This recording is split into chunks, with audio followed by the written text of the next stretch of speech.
All right, I'm just gonna start the recording so I don't forget to do that. Edit it later. Nothing you say will be used against you. Yeah. Unless you say something really good or bad or something.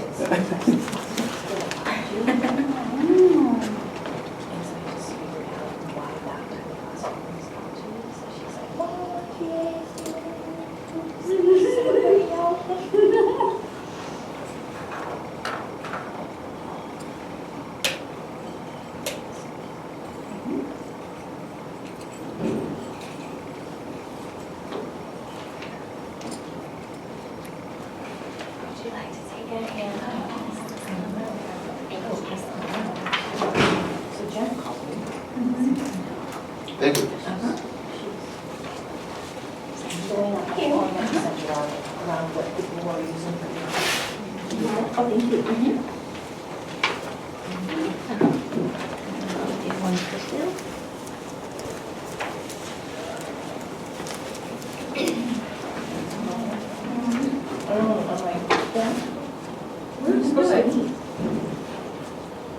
So I heard that you guys made story updates? Yeah, that was the discussion about my career project. Yeah, we're looking at it. It's good. How are you? Good. Great idea. Yeah, I think people will be interested in that. Thank you. Now, will this be a radio piece or is it going to be a TV? Oh, no, Jen wanted me to use the can because we wanted to fill out this. Actually, Randy got That I showed you. Awesome. Yeah, think about the They're really good. Does it look lobby, the white house lobby? IRB We stuff. expect this to try to- Well, we can actually do it theoretically with a different group. Seems like you ever had that question show up or? Phil is somewhere in this area from here and there. Perfect. So, because you didn't get permissions to show up. I have to check what my kids, their release forms actually have that. But then there's another question that is, I won't identify you. But you're not identifying. Right. That's the, this might be something to ask. Sounds, I mean, if you take, if the question is how strict Definition we use or? yeah, because, I mean, it's one thing to say, this school did this well, or this child did this. It's another to say, here's an example of a child grappling with this. Right, Or right, doing this or looking at this book. right, Sure. I mean, you obviously don't want to get in trouble if we right. could ask about that. I mean, actually,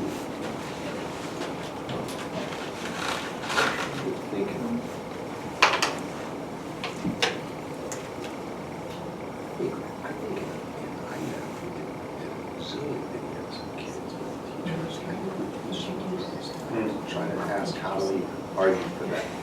Right. Yeah.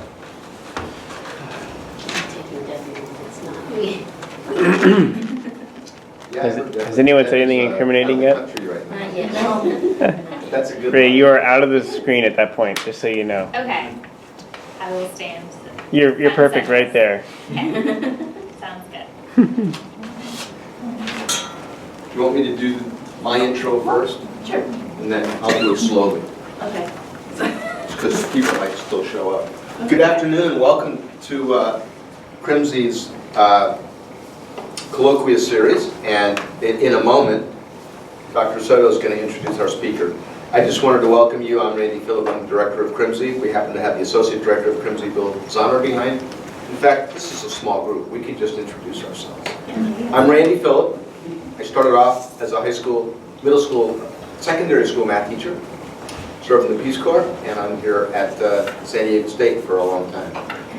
My name is Melissa Soto, and I'm a I'm a multiple subject math methods instructor here at San Diego State. So I work with the multiple subject students, and this is the start of my third year here at San Diego State. And yeah, and Leslie and I went to grad school together, so that's how we know each other at Davis. My name is Ada Lucas, and I'm a English learner support teacher with San Diego Unified School District. And I have the same position as Ada. My name is Cindy Mark. I'm Linda Wynn, and I'm third year in MSED program here. It's a doctoral program. Okay. And Bill Zahner, I'm a faculty member here, and I'd be curious to learn more about where you work, because I work with high school teachers around accommodating the needs of English learners in San Diego and in mathematics. I'm Raymond La Rochelle. I'm a fourth year in the doctoral program with Linda. I also work with many teachers in the San Diego Unified and Sweetwater, and so I'm very interested in diverse communities. Yeah. So I also wanted to call your attention to some other colloquia that we'll be having coming up. I'll try to put this in order. On November 29th, so that's actually a week from this next Tuesday, we're sponsoring a C seminar series. Actually, I'll give you each, you guys can take a copy of each. Okay. It's the modern maker movement and its impact on education. So it's kind of a science bent, but it's about the maker movement, and the speaker, Dr. Jessica Parker, will be talking about sort of the evolution of the maker movement, its applications in education, and then we'll also have some exhibitions of people showing the work that they do. And then here at San Diego State on December 2nd, we have Sustainable Change, Making STEM Education Transformations Last, and this is faculty member Daniel Reinholz, a relatively brand new faculty member here. And then Matt Boyd is a doc student who will be talking about enriching the flipped classroom for all students on December 9th. And I would now like to introduce Melissa Soto.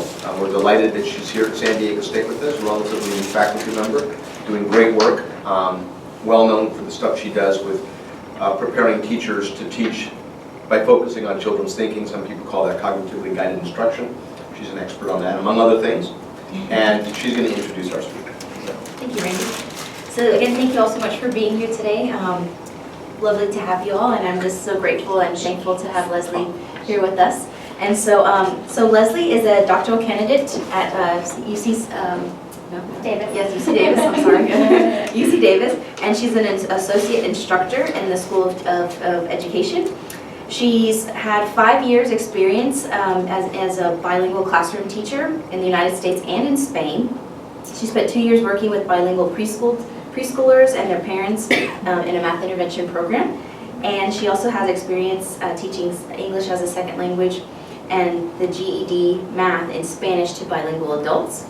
Her research interests include equity in mathematics education and the relationship between mathematics and language learning and literacy. Her recent works involves the effects of classroom mathematical discussion on emergent bilinguals and formative assessments in mathematics, and supporting linguistically diverse elementary students in writing mathematical explanations.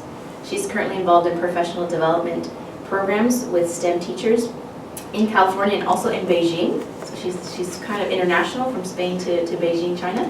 And she recently published an article on prospective bilingual teachers in Bilingual Research Journal. And so, like I said, Leslie and I were in grad school together. We both worked with Rebecca Ambrose as our major professor. And so I'm just really happy that you're here, and thanks so much for coming. Well, thanks, Melissa. I'm really happy to be here. It's warmer here than in Sacramento. It's really nice. So thank you all for being here. That was a really welcoming introduction. So the research that I will be sharing with you today is from my dissertation, which is still ongoing. I'm still collecting more data. At some point I need to stop and just write the thing, but I'm excited about what I have to share with you today. So my project is called Exploring Mathematical Writing in Linguistically Diverse Classrooms. So I'm going to start with a few of the right to explain items from the Smarter Balanced Assessment Consortium. So this is a 4th grade item. It's kind of small. Let's see, can everybody read that okay? I'll let you go ahead and read that.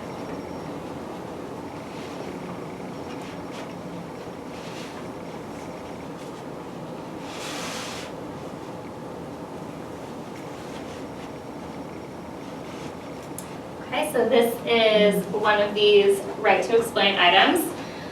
Students are given a text box in which to answer the question. And there's not a whole lot of clues in here as to what would make a good versus a poor explanation. So that's something we can start to think about. What might count as a good explanation to this kind of task? Let's take a look at another explanation task. This one is more vocabulary focused, but again, it's a right to explain question.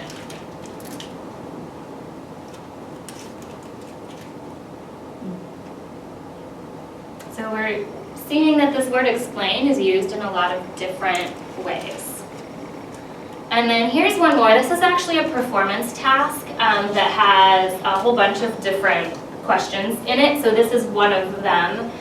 There's this table of prices for items at different restaurants, and students have to write to the principal telling them which restaurant they choose and which one is a better value. And it gives some bullet points here for what this letter, this note to the principal should include. So one thing that means it needs to have a justification. It has to clearly explain why the restaurant is a better value. And then we also see in one of the bullet points, it's asking for students to explain their procedure, their mathematical calculations, or a procedural narration of what they did, right, to determine which restaurant is a better value. So we have 3 totally different tasks here, and they're all relying on students' mathematical writing. So teachers are tasked with figuring out what this writing is supposed to look like, and then also how to prepare their students for it. So to recap here, we have the new assessments are requiring students to write to explain on a variety of math tasks, and often with very little clarification of what constitutes a good versus a poor explanation. And what we mean by this term explanation in the math and literature is defined in varied and often in conflicting ways. And in recent surveys, in a recent survey, it shows that writing is still really rare in the elementary math classroom. It's much more rare, actually, than in elementary science lessons. So there's a growing body of research that highlights the value of producing mathematical explanations beyond this need to just prepare students for the standardized assessments. So research suggests that that explaining, especially when they are conceptual explanations, allows students to reflect on their problem-solving process, to make connections, to justify their solutions, and to access other solution strategies.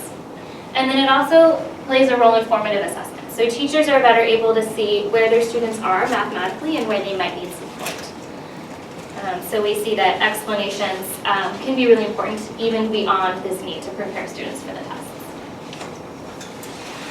So guiding this study are 3 key assumptions. And the first is that rather than expecting students to develop the desired forms of communication in mathematics through exposure alone, it may be necessary to explicitly teach them and draw students' attention to ways that language is used to communicate particular types of meaning. And the second assumption, however, is that there may be a danger in emphasizing correct language forms to the detriment of deep mathematical thinking. So this might require teachers to carefully consider the balance between scaffolding too much or too little, and between narrowing or broadening what will be accepted as mathematical explanations in their classrooms. And then finally, we view mathematical explanation as a multi-semiotic process because it involves interaction between language, mathematical symbols, and visual representations. So when we looked at students' mathematical explanations, we're actually looking at all 3 of those. Following Yackel and Cobb, we take the view that what counts as an effective mathematical explanation may vary from classroom to classroom and is shaped by the goals, beliefs, and assumptions of the teacher and the students. And we also share the view of many that learning to communicate mathematically is an important part of what it means to know and do mathematics. And the emphasis on communication in discourse-specific ways in the Common Core standards has now increased the overlap between language and content. So Bailey and Carroll suggest that because the standards call for the teaching and assessment of the communication of content knowledge in addition to the content knowledge itself, we may need to be clear about when it is that we are attempting to assess students' mathematical understanding. And in that case, we might want to reduce the language demands of the mathematics assessments, right? Like Linda was talking about earlier, right? And when it is that we're intentionally assessing the language and content in conjunction. So in either case, we need to carefully consider what this means for our emerging bilingual students. And then, what just happened? Okay. And then finally, one more.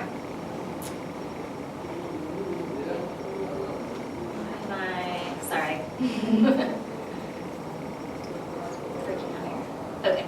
And then I'm positioning this project within sociolinguistics, and I'm borrowing from Betsy Rhymes' notion of communicative repertoire to think about the different ways that students are communicating mathematically through their written explanations as they learn what's valued in the discourse. Okay, so this study aims to increase our understanding of what counts as a good explanation in 2 project classrooms and how students' mathematical writing develops over the course of a year. So as part of a larger program of research, this study features data from 2 5th grade teachers. They're both in their 2nd year of teaching. They both recently received master's degrees at UC Davis, and they had inquiry projects focused on communication mathematics. So one was focused on teaching word problems to her bilingual students, and another was focused on mathematics classroom discussion. And these teachers all participated, and they volunteered to participate in a professional development. And there were 4 teachers total. I'm focusing here on just 2 of them. And this particular brand of professional development was a collaborative teacher action research. So the teachers and myself, the researcher, we engaged in cycles of inquiry and positioned the teachers as experts on their own classroom learning context and their students. And we met once a month for 3-hour workshops over 1 year, and we're actually now well into the 2nd year of the project. So this graphic gives you kind of a bird's eye view of what this year looked like with a lot of different moving parts here. So the blue circles here are the teacher meetings. We called them explanation workshops. And this is when we met with the teachers for those 3-hour meetings, and we engaged in a lot of different activities. We had teachers write explanations. We had them read some articles on mathematical explanation, and we discussed them. A lot of different things. So I'll go more into depth on that in a minute. These orange boxes are the lessons that we developed. So as a collaborative research team, we developed 5 different lessons that then we tried out in the teachers' classrooms, and we videotaped them, collected the data from the students there. And then the green rectangles are some additional data collection from the students. So we did the Peabody Picture Vocabulary Test on the bilingual students to get measures of their language development in English and Spanish. And then I interviewed 5 focal students from each class at the beginning and the end of the school year. And then we have beginning and end of the year writing samples as well. So this kind of shows that we have data being collected really from 3 key areas. And that really the cycle could potentially be endless, right? We're on year 2 now, and we are refining and adding on to these 5 lessons. So we could just keep on going if we want to. And it's actually hard to stop this research. The teachers are so engaged in it, and I am myself as well, that we want to keep going. So it will be hard to put an end to it. But so these are some of the things that teachers and I engaged in during our 3-hour workshops. Did these teachers volunteer to do this? They did, yes. Yeah, and I had a relationship with them already because I was the TA when they took their master's level inquiry class. So they were familiar with the inquiry cycle already, were interested in research, and they really, actually this shows a little more, they were really deeply involved in this project.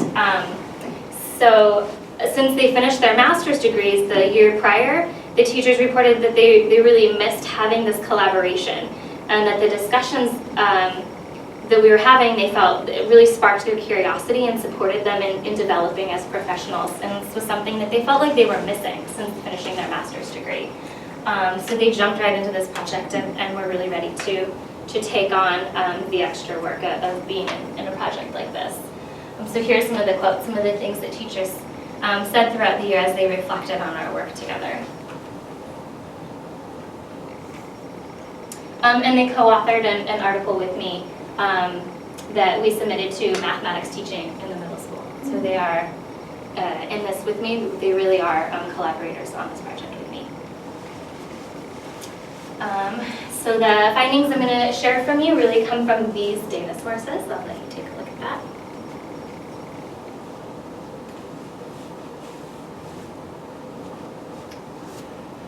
And then so we had the teachers and I developed the rubric that is on the back page of your handout.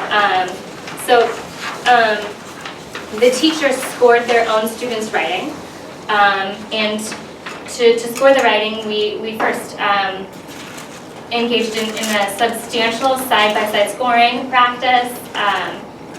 And then the students' written explanations were scored by their teachers using this project-developed rubric, and 20% of them were double scored. So I double scored a random sample of the explanations from each class, and we reached a 90% inter-rater agreement, which we defined as within 1 point out of 16.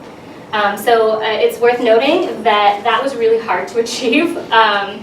And this is something that I think writing researchers are really well aware of, that we need to remember in math education, that when we score students' writing on rubrics, the calibration process is really important. And we had to engage in really in-depth, lengthy discussions about what would count for each area of the rubric for each item. So these really general rubrics from SBAC or from the school districts that these teachers are teaching in, they're using these items, a lot of right to explain items in their benchmark assessments. And I think just a little interjection note here is that that when the teachers do not engage in this kind of calibration process, they just use their rubric to score their students' mathematical writing. And then these school districts are comparing students' scores from classroom to classroom. And I really think that that probably is telling them more about the way the teachers are viewing what counts as a mathematical explanation than what the students are actually doing or what they're learning. And we'll see that in a little bit about how much teachers' values play a role in both the way they're using the rubrics and also the way they're teaching what counts as an explanation in their classrooms.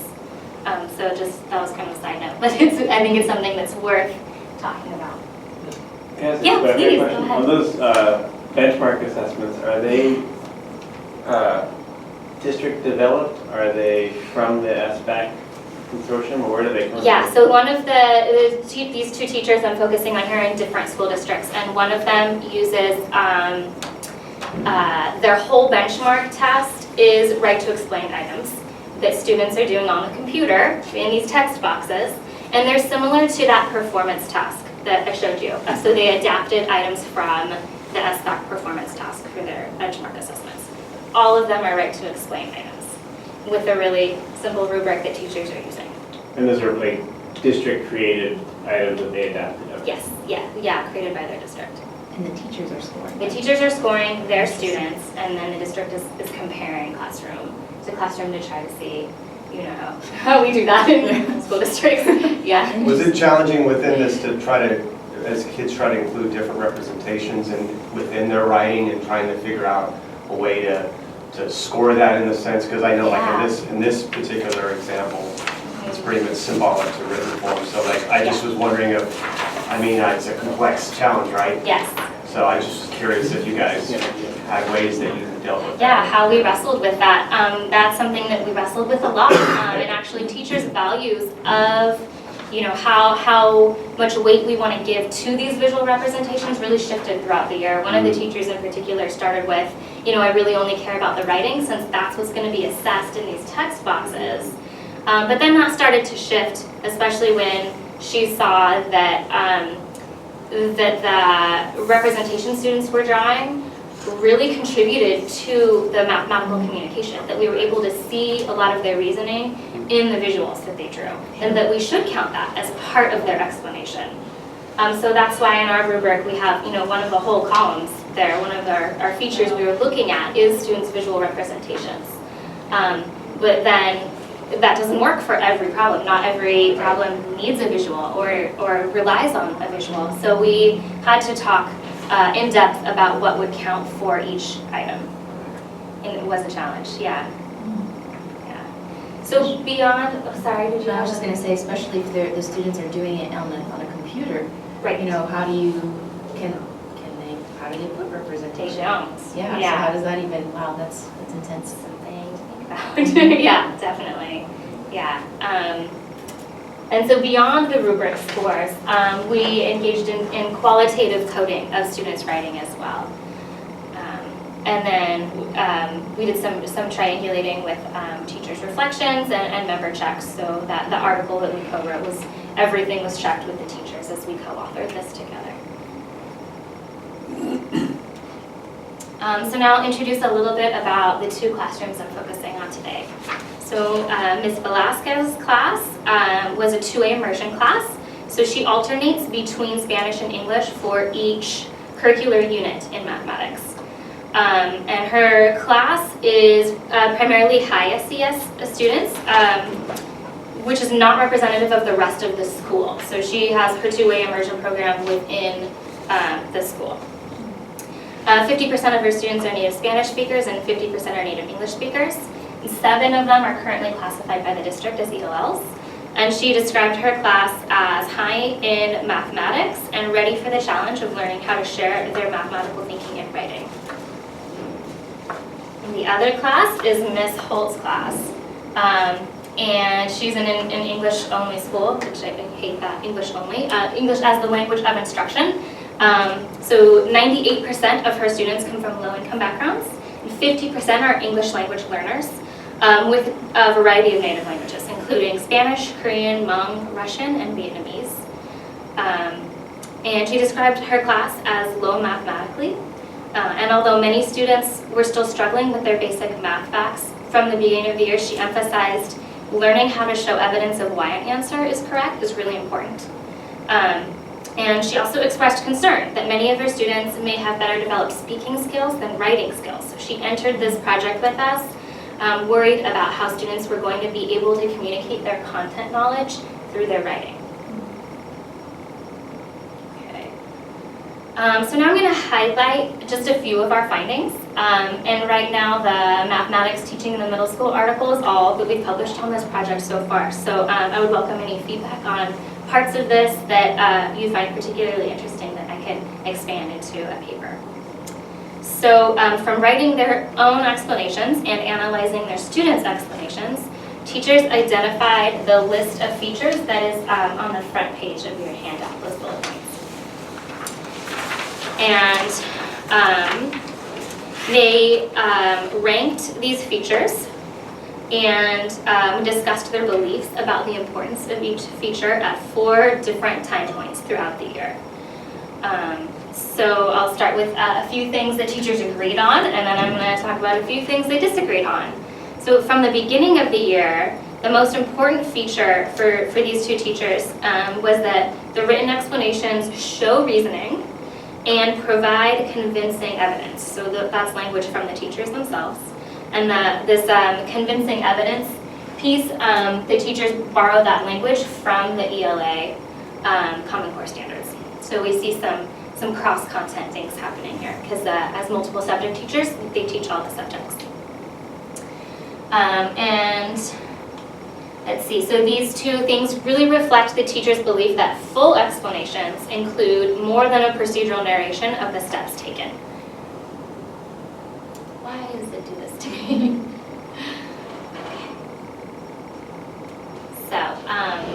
So in discussion during the first workshop, Ms. Holt reflected that there's procedural recounting where they say the steps, how they did the math, but the explanation is explaining why, the reasoning and the justification.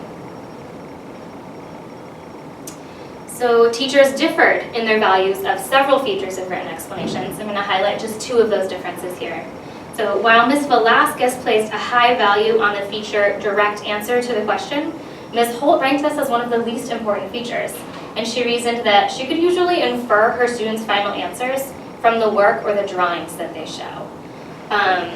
So this feature actually, this came up in questions that say something like, Peter has 10 lemons and they have 1.5 ounces of lemon juice each. He wants to make 16 ounces of lemon juice. Does he have enough lemons to make his lemonade? So that question, does he have enough, would require the direct answer, either yes he does or no he doesn't. So these kind of direct answer questions, were students actually saying a direct answer to the question? Often they weren't. So Ms. Holt reasoned that that was a really important feature, and Ms. Velasquez thought it wasn't. She could tell which answer students had by the work that they showed or their visual representations. Another key difference was that Ms. Holt consistently ranked the feature includes mathematical vocabulary kind of in the middle among the other features. And she noted that developing students' academic vocabulary was heavily emphasized by administrators in her school district. And in contrast, Ms. Velasquez ranked it as one of the least important features. And she reasoned that students can communicate their mathematical ideas in many ways, even if they don't know the proper terminology. So we can see how teachers' beliefs are playing an important role in how they view mathematical explanations.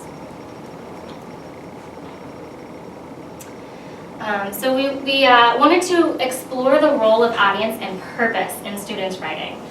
So to do this, we compared students' writing to 2 different prompts. One of them we called a textbook prompt, and the other one we adapted from the textbook prompt, and we called that the letter prompt. And those are actually both on the front page of your handout if you'd like to take a closer look. So these kind of textbook prompts, there were similar items in students' textbooks. They were using Go Math in one classroom and Envisions in the other. And in these textbook writing prompts, the teacher's usually the assumed audience, and students often aren't really sure why they're explaining something to the teacher, who clearly already knows the math, already knows the answer, and they aren't sure which parts need to be explained and which parts don't need to be explained because they're obvious. So these decisions really depend on what we assume about the audience and also the purpose. Why are we writing this explanation? So when we developed this letter prompt, we added a fictional audience. So this isn't even an authentic audience. There's this character, Puzzle Peter, and we played with authentic audiences a bit later. But students didn't know anything about this character except that we said that he was a 5th grader and he wrote this letter, and they had to write back to him. So it's a totally fictional audience. And we tried to build in a sort of context that made it more realistic for students to have a need to explain something about place value. So what we found was that in response to the letter prompt, students wrote more words. So an average of 6 more words across the class. Some students wrote like a whole extra paragraph, up to 20 additional words, when the prompt was written as a letter with an audience and a purpose. And so although these things don't always correspond, there does seem to be a correlation between the amount a student writes and the quality of their explanation. So in addition to simply writing more, students also produced better explanations on the letter prompt. So their rubric scores averaged more than 2 points higher out of 16 than they did on the textbook prompt. So in general, students are really attentive to audience issues. They want to know who they're writing to, who's going to read their work. And throughout the year, they engaged in productive discussion, thinking about what the audience needs to know and how to best communicate that information in writing. At the beginning of the year, most students were producing primarily procedural narratives. So Ms. Holt reflects on her students' writing. At first, my students started sequentially. First I did this, then I did this, finally I got my answer. when we worked on the shared writing activity, they had great ideas to put on the poster to make it convincing.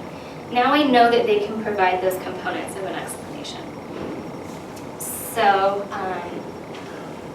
one of the ways that we were wondering about how we could build on what students were already doing. And since most students were already doing these procedural narratives, we wanted to see how we could get them to incorporate some of the additional features of explanation that teachers found so compelling. So one of the lessons that we introduced was a student-friendly rubric that we created. It was a pared-down version of that rubric that you have. And we had students write an explanation, and then they used the rubric to score other samples of that same explanation. So they got familiar with the rubric and learned how to use it.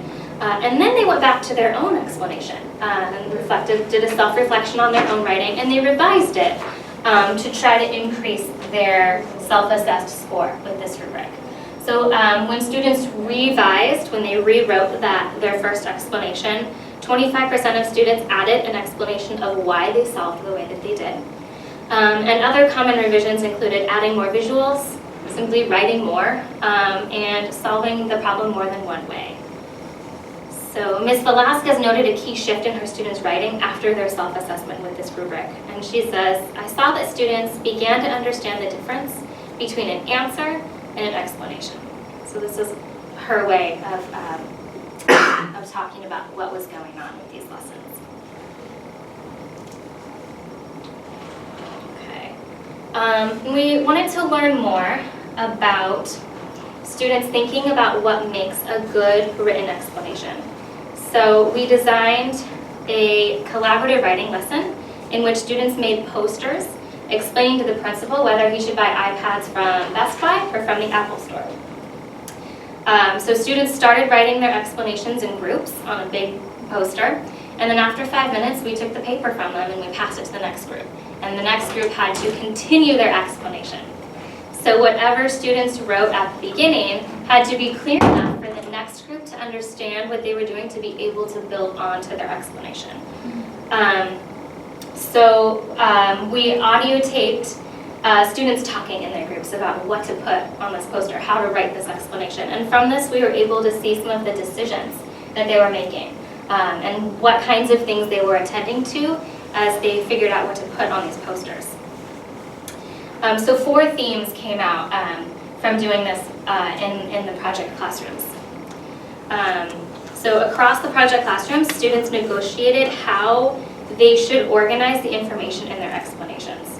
So for example, some students wanted to answer the question, which store is a better deal, with a direct answer, something like Best Buy is the better deal.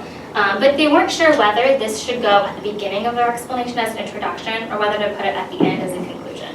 This was a serious debate that students in these groups were having. And then one student was talking out loud as he was writing, and he says, "First we divided, second what did we do second?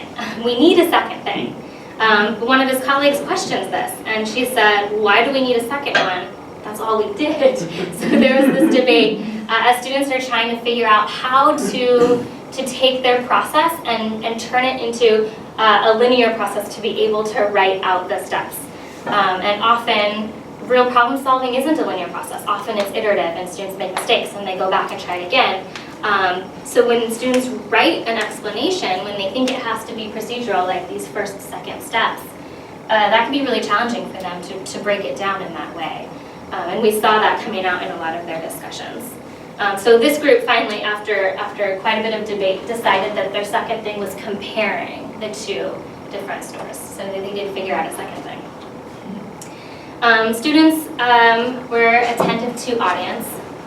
Okay, I'm going to try to click on this again. I hope it doesn't freak out on me. Yes, it does. Okay. Why?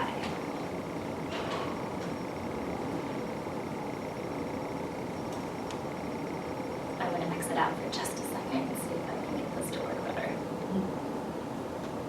You know the slide number? Sometimes if you just put the slide number in and then return, it'll go to that slide. Okay. It's just I'm actually trying to look at my notes and it's not letting me. But I think we'll be okay. Okay, so paying attention to the audience. Students were talking about, since this letter was going to be going to their principal, he was actually going to read it and write back to the students. Students started talking about how he was going to interpret their work, what kind of a guy he was, and whether he was going to think what they were writing is weird. These are the things the fifth graders are concerned about. But they started talking about how to make their mathematics more clear to him. So a lot of them had drawn area models to show the multiplication and the division, and they were wondering, well, does the principal know the area models? Do we need to explain to him what this is? Maybe he didn't learn math that way. And they talked a lot about putting labels on, which was a new thing. Adding labels to their representations was a new thing to these students that started to come out in these explanations. So we see that sometimes having an authentic audience can help students start to think about what the audience needs to know and how to make their writing more clear. Students also debated what to do with extra information that was not explicitly asked for in the word problem. So for an example of that is that one student wanted to explain how that small difference between prices for one iPad would really add up if you buy a lot of iPads.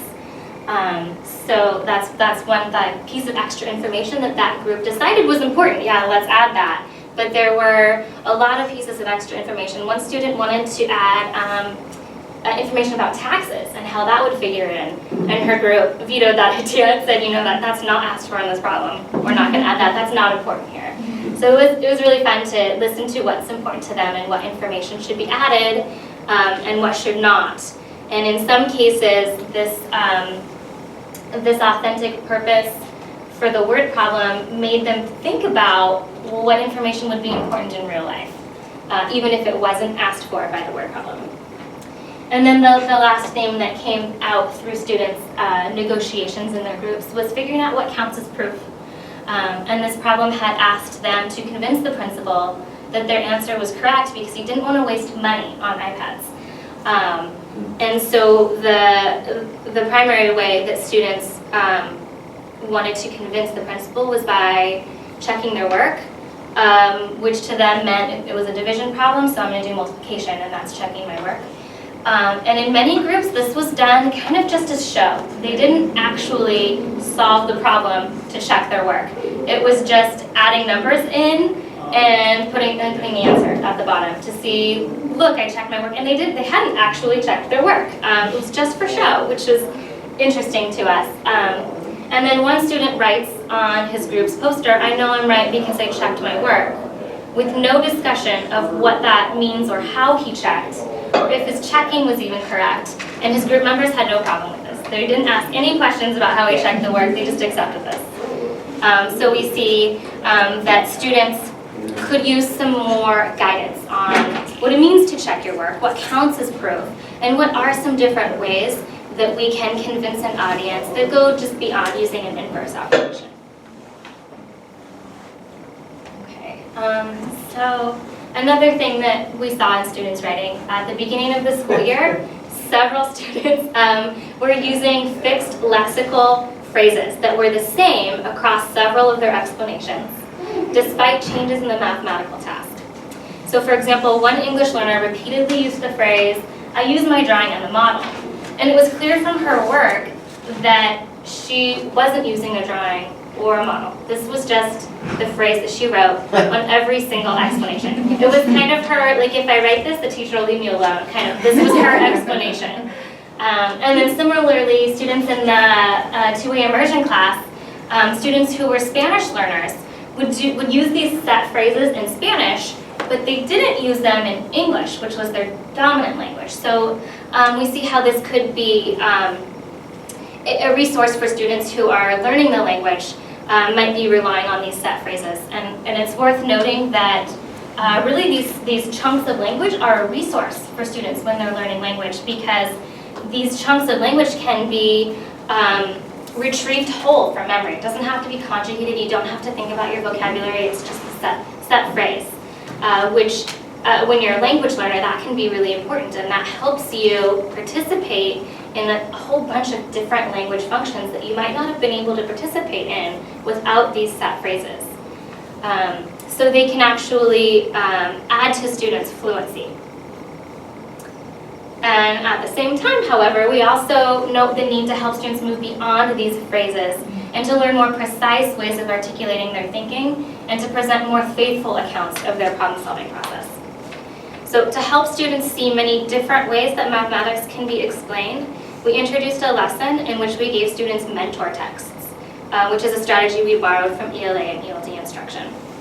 So one of the mentor texts we used is provided in your handouts. And in this text, students analyzed the mathematical explanation that we created for them, and they highlighted different phrases used to introduce, to sequence, and to reason. So this was one student already marked this one up with her highlights. So immediately after analyzing the mentor texts, we had students complete a similar problem, but with different numbers. And students kind of copied the whole text and just changed the numbers. So at first we thought, wow, this, what an epic fail for a lesson. Like, this didn't work at all. Students totally copied word for word. But then a few weeks later, we noticed students were borrowing some of the language that they had analyzed in the mentor text. And they were changing it and making it their own and using it in different problems in new contexts. So we thought, okay, there might be something to this, to showing students examples of different explanations and seeing how they can do some creative borrowing. So they're not copying word for word, but they're seeing how the explanations, how the mathematics can be explained in different ways. So we're explaining that as students' communicative repertoires are beginning to expand as they engage in both reading and writing of mathematical explanations in a variety of contexts. So here's an example of that. So this is the one student that we saw with that set phrase she used at the beginning of the year. I used my drawing and the model. And then here are two of her explanations from the end of the year. And the writing in red is writing that could have been borrowed from the two different mentor texts that we gave students. And this is language that was not present in her explanations at the beginning of the year. So we argue that many experiences reading and writing can help students expand the way that they're able to explain mathematics. I had a question. Oh, please, yes. Did the teachers have to provide specific context in whether the kids were explaining a strategy or explaining sort of for this application what they, like, I guess the specific example, I'm thinking like when the kids say, I multiplied $7.25 times 28 and I calculated as 203, I could see that one of the things that you mentioned earlier is this sort of rabbit hole of going down through it, and I regrouped the one, and we don't want to hear all that. But but it seems like that would be a natural thing for kids to do, but right here, the kids just explaining that in the context of this problem, what's going on. So I think that's an interesting nuance, and I'm curious of how that all played out. That's a really great question. So the teachers and I really started to notice that, so explaining why was a big thing for these teachers, right? They didn't want students to just explain the what, which was what we called their procedural narration. We wanted them to also explain the why. But it turns out explaining why looks very different in different problems. And we could not give students this cookie cutter sentence frame, just say this, and you will be able to explain your reasoning on every math problem. That really doesn't exist, right? So we ended up, right now one of the things we're working on actually is categorizing different kinds of whys and helping students understand, okay, what is the why for this particular problem and maybe some problems like it? How do we help students recognize what kind of reasoning is called for in each problem? And it's a messy process. Like, there's no clear answer to this. But it's been fun engaging with the teachers in this. We've all learned a lot from each other, and I think that we've had some interesting conversations with the students too. They're involved in helping us construct what it means to write an explanation. Another question. Please, So yes. I guess implied in this field trip proposal is the problem is something like you have $500. Yes, yeah. And did they see the problem? They did, yeah, Okay. sorry, it was like a 10-page packet. Yeah, of course, Yes, yeah. they saw the problem and like the performance task from Common Core I showed you at the beginning. It had a table of items they could choose and prices. And then as a class, the students had to agree on how many people would be invited, and they worked with partners to develop their proposal. Are any of these activities taken into designated English language development? Because I can see a lot of this analysis of the field trip proposal could be like learning about how English works. Yeah. And you're focusing on under words that explain why, words that explain, or words that are transition. So just curious if that. Yeah, the teachers liked this lesson because of things like that. I think the graphic organizer with the what and why, the teachers were drawn to that because it's something they could immediately give their students and, you know, fill out this graphic organizer and it'll tell you what to put in your explanation, right? Every problem doesn't work that way, but this one does. And they started using things like this and actually in other content areas too, and looking at that language. So they were looking at how an explanation in mathematics really is different than an explanation in social studies or in English language arts, where what we're calling evidence there is really text-based evidence and students have to cite their sources. How is that different from what we're calling evidence in those mathematical explanations? So teachers are discussing that with their classes.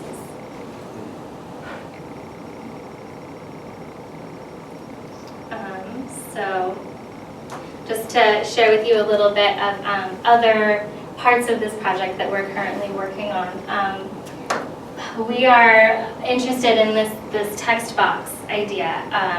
The benchmark assessments from the one school district and also the Common Core assessments where students are writing in a text box is problematic for a lot of reasons. In particular, the message that it's sending to students about what mathematical communication is really concerning.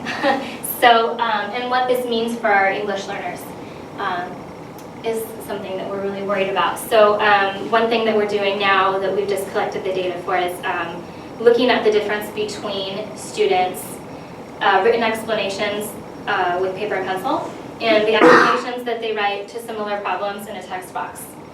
And the difference in score using one of those generic kind of the SBAC right to explain rubrics. We're scoring both sets of explanations to see what the difference in score is.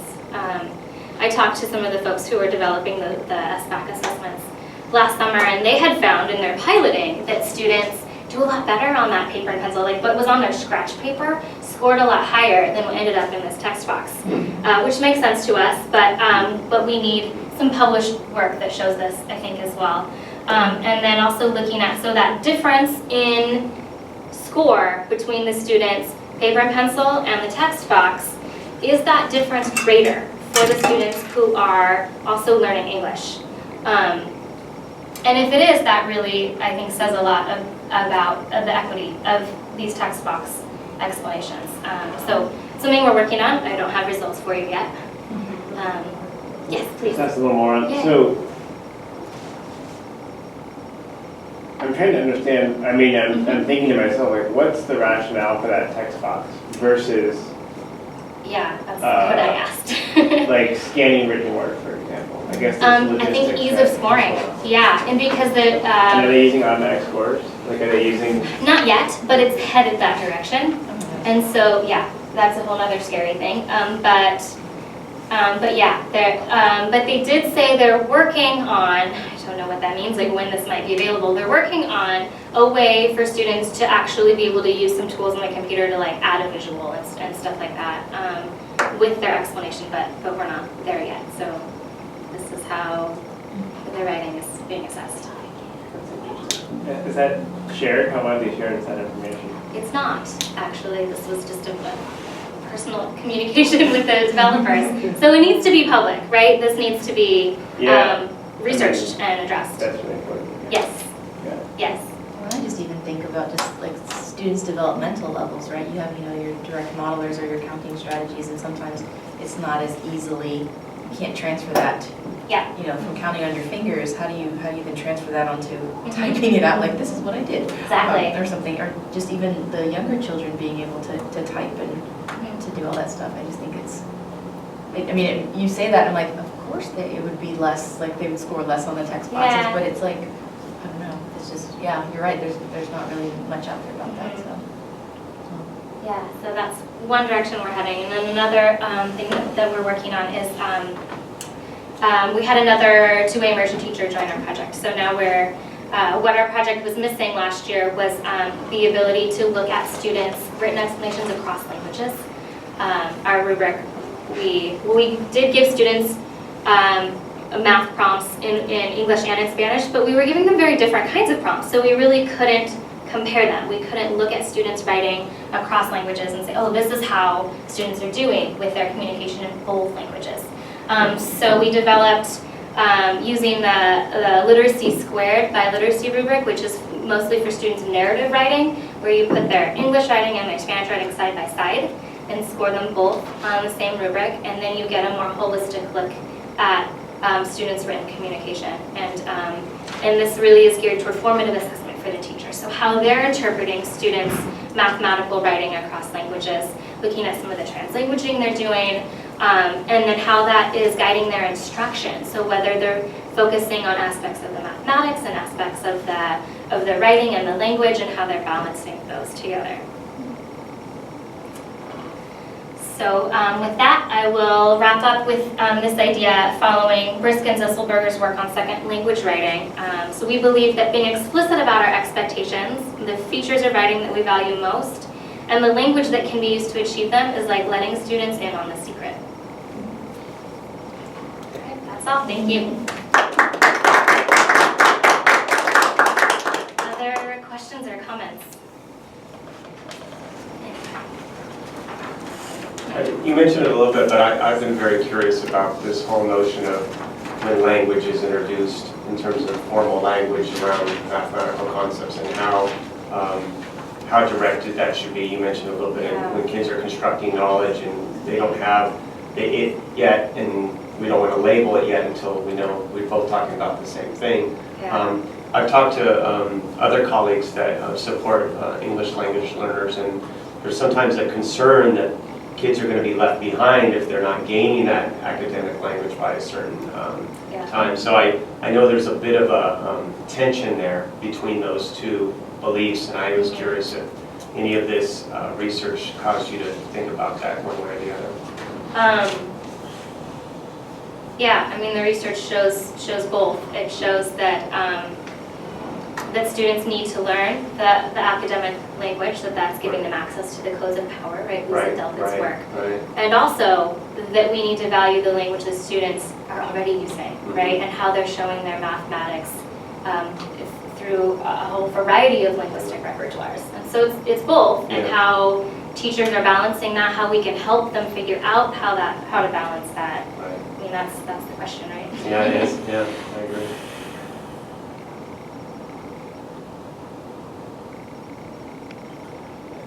I'm just curious about, I'm trying to go back and remember your teachers. Ms. Velasquez was in the bilingual high SES class. Yes.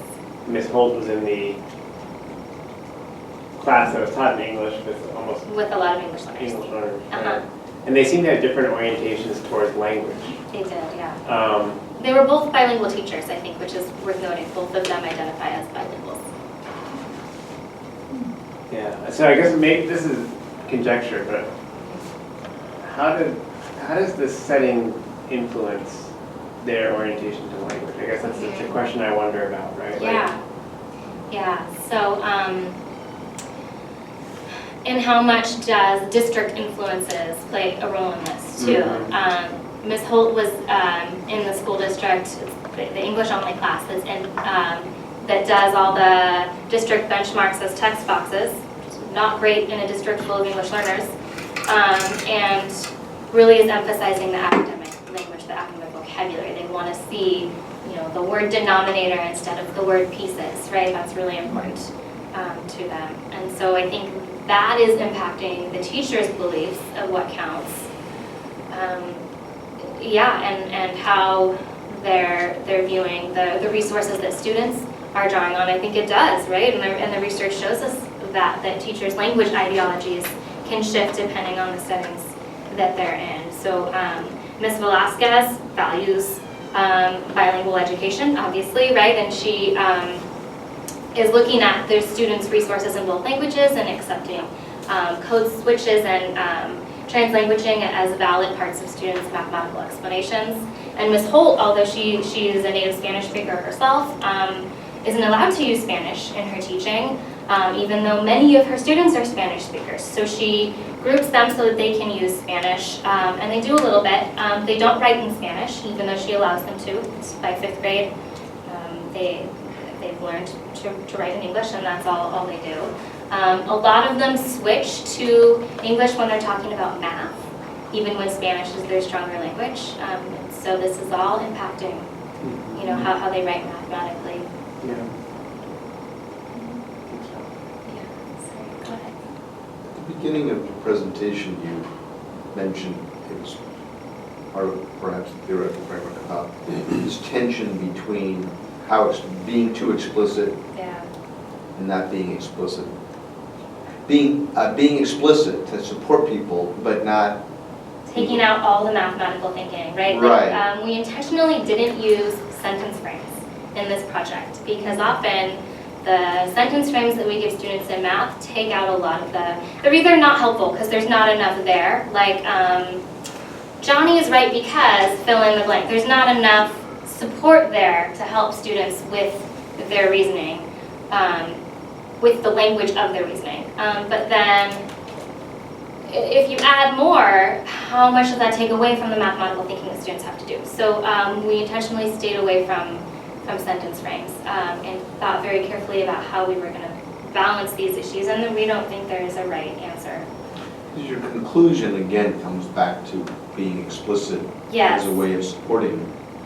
Yes. I'm wondering, I would imagine among teachers with whom you're working, there's kind of a nuanced understanding of the subtleties embedded in the statement. When you're working with teachers who haven't been working with you as long, prospective teachers or making presentations to teachers, how do you address this? How do you think about this? It's a tough one. It's a tough one. At the last CGI conference, I was presenting to mostly administrators, and they really fought me on the idea of the academic vocabulary. They really wanted to see that in all of it, and they had the Lisa Delpit giving our students the codes of power argument, and they really held on to that really strongly.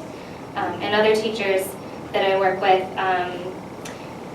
aren't thinking about this as carefully. A lot of people are using the sentence frames, and they're not thinking about, did you just do all of the mathematical thinking for your students in that sentence frame, you know?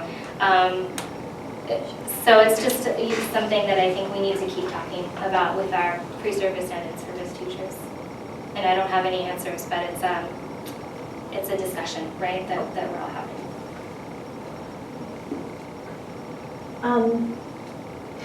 We talk about this all the time because we want to allow kids to orally rehearse their thinking. Mhm. So we provide these sentence frames. Yeah. But then you're right.